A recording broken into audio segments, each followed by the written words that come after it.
It isn't often that we can look at a player with over 1,000 points and argue he's a journeyman. But I will argue that with Ray Whitney. I will argue that. He's a journeyman that became a star later on in his career. And here's the interesting thing with Whitney. I don't know that San Jose would have drafted him if not for Pat Falloon. That's where it all starts. 1991, the San Jose Sharks, brand new team in the league. They draft Pat Falloon at number 2. Now, there's 21 teams in the league, so they come up again at 23. And at 23, they draft Ray Whitney. Because Whitney and Falloon had chemistry for the Spokane Chiefs, so the idea is, okay, we'll draft these guys together, and this is going to work out really, really well. They're not the last team to do this, of course. I'm pretty sure they weren't the first. 91-92, Whitney plays 2 games. 3 assists in those 2 games. A strong debut for him. 92-93, that was an awful year for San Jose. He plays 26 games that year, 4 goals, 6 assists, 10 points. 93-94, he plays 61 games, 14 goals, 26 assists, 40 points. Not bad. He's not bad. And honestly, neither was Pat Falloon. Both of them were decent players, but they weren't that top-end skill player at that point that San Jose really needed to get over the hump. 94-95, this is a lockout-shortened season. He plays 39 games, gets 13 goals, 12 assists, 25 points. And it looks like that year he's probably arrived. But 95-96, he plays 60 games, 17 goals, 24 assists, 41 points. And San Jose's left wanting more. The San Jose Sharks are left looking at Falloon at this stage and saying, well, this might be all he is. And maybe it's time we move on. 96-97, he only plays 12 games at the NHL level. He ends up playing in the American League and the International League that year. He only has 2 assists. Nobody in 96-97 is looking at this and going, well, Whitney's going to end up being a 1,000-point player in his life. There's no chance. This is why, for me, he's a journeyman. He does qualify, and he qualifies for the THG Hall of Fame. Those 12 goals played in 96-97, just think about it. If he played full seasons every year early in his career, he would have played well over 1,500 games. But it didn't happen. So, October 1st of 1997, as a free agent, he goes to the Edmonton Oilers, plays a grand total of 9 games, gets 1 goal, 3 assists, 4 points. And the Oilers look at this, they look at his previous body of work, and they say, he lacks intensity, he doesn't score enough goals, he doesn't generate enough offense, we're going to waive him. So they waive him. November 6th of 1997, and the Florida Panthers say, thanks. The Florida Panthers deploy Whitney properly. And because the Panthers are a team that need top-end talent, he can get all the ice time he wants. So he plays 68 games for the rest of the season, scores 32 goals, 29 assists, 61 points. 61 points. And he obliterates anything that he had done up to that point in his career. This is where the star Ray Whitney is kind of born. Kind of, sort of. He plays 81 games in 98-99, gets 26 goals, 38 assists, 64 points. So he doesn't score at the same clip for Florida that he had the year before. 99-2000, he plays 81 games again, 29 goals, 42 assists, 71 points. Excellent season. Honestly, excellent season. Then in 2000-2001, he only plays 43 games for Florida, 10 goals, 21 assists, 31 points. March 13th of 2001, he is traded to Columbus at the deadline. Columbus. So he's gone through San Jose, who were at a downswing at that point, as an expansion team.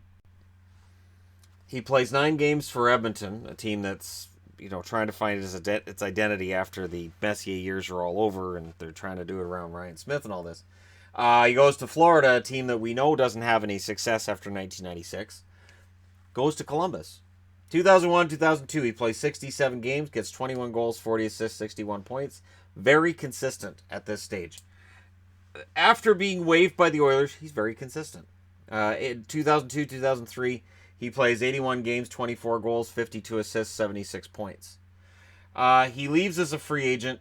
July 30th of 2003, he is signed by the Detroit Red Wings. Because the Detroit Red Wings love veteran players. But they want those 76 points. What they get instead, 67 games, 14 goals, 29 assists, 43 points. So we go into the lockout season, and he doesn't have a team. So his deal expires with Detroit coming out of the lockout, or did they buy him out? Either way. He ends up going to Carolina. August 7th, 2005, he signs with the Carolina Hurricanes. Gets a decent deal out of them, and they get a decent deal out of him. He plays 63 games that year, 17 goals, 38 assists, 55 points. And they win the Stanley Cup. So Ray Whitney, a guy who is discarded by San Jose, discarded by the Oilers, traded by Florida, allowed to become a free agent by Columbus, not kept by Detroit, wins the Stanley Cup in Carolina. Unheard of. The idea that Carolina is a Stanley Cup champion baffles everybody in 2006, but it happened. 06-07, he plays 81 games, gets 32 goals, 51 assists, 83 points. This is offensively his best season in his career. He has that 15 years after he enters the NHL. That's impressive. 2007-2008, 66 games played, 25 goals, 36 assists, 61 points. It's a young man's game. Try telling him that. Just try. 2008-2009, he plays 82 games, 24 goals, 53 assists, 77 points. This is insanity. 18 years after being drafted, he puts up 77 points. It looks at this point like he could play forever. 2009-2010, he plays 80 games, 21 goals, 37 assists, 58 points. And then that's where his time with Carolina ends. His most successful run is with these guys, which is why I'm wearing the Carolina jersey, of course. July 1st, 2010, he signs as an unrestricted free agent in Phoenix. They are the Phoenix Scouties at this stage. 75 games played that year, 17 goals, 40 assists, 57 points. Go ahead and undecapitate that 7. So he gets 57 points that year. 2011-2012, 82 games played, 24 goals, 53 assists, 77 points. Becomes an unrestricted free agent in 2012. So what's the hang-up? How does he become a free agent? Well, he wants 2 years. And teams are like, we'll give you a year. We're not giving you 2.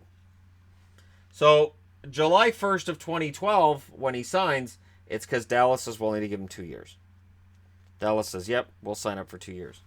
Lockout shortened season of 2012-2013. He plays 32 games, 11 goals, 18 assists, 29 points. He looks great. He does. When he plays, he looks fine.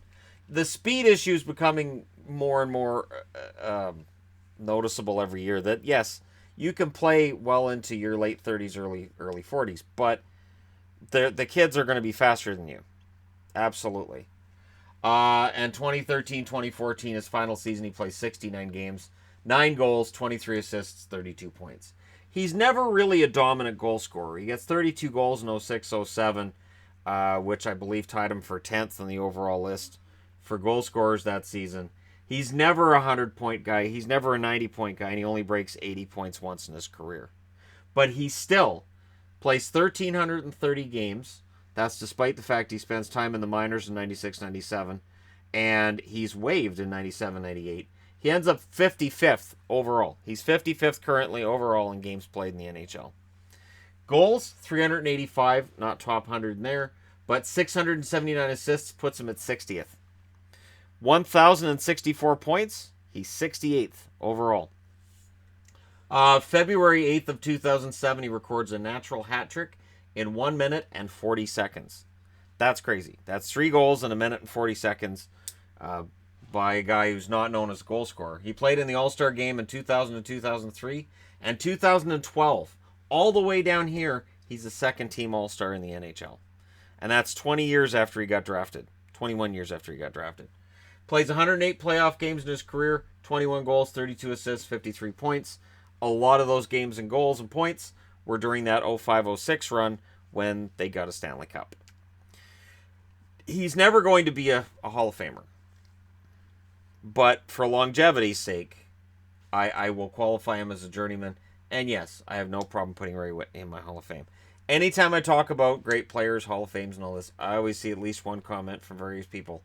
When's Ray Whitney going in the Hall of Fame? So there he is. fantastic career for the longevity, for the fact he never gave up. And this is why, with young kids, when they don't really make it, and everybody's like, he's a bum, he's done, he's finished.